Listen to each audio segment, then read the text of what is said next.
নিয়েছি ডিম সেদ্ধ করে ভাজি করে নিয়েছি, আর এখানে হচ্ছে ডিমের ঝোল। মশলাটাও করে নিয়েছিলাম, তো মশলাটা করে নিয়ে আমি এখন দিয়ে দিচ্ছি।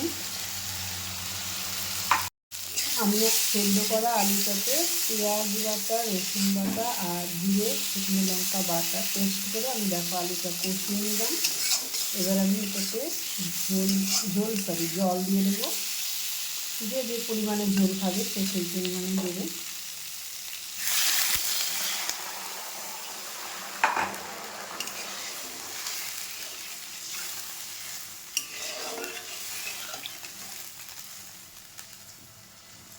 ঝোলটা ফুটে উঠেছে অনেকক্ষণ হলো, তো এখন আমি ডিমগুলো দিয়ে দেব। এবার একটু হতে থাক, তারপরে আমি গরম মশলা গুঁড়ো দিয়ে নামিয়ে নেব। ডিমের ঝোলটা কমপ্লিট, এখন আমি নামিয়ে নেব একটু গরম মশলা গুঁড়ো দিয়ে।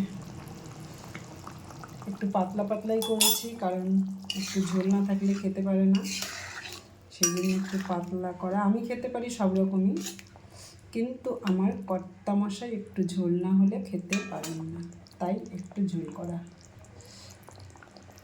বন্ধুরা দেখো, আজ করে নিয়েছি সাদা ভাত, আর সেই সঙ্গে করে নিয়েছি দেখো ভেন্ডি ভাজি, পটল ভাজি করেছি, আর একটু করলা ভাজি করেছি। সঙ্গে রয়েছে পেঁয়াজ রসুন দিয়ে মসুর ডাল। মসুর ডালটা পাতলা হলেই ভালো লাগে খেতে।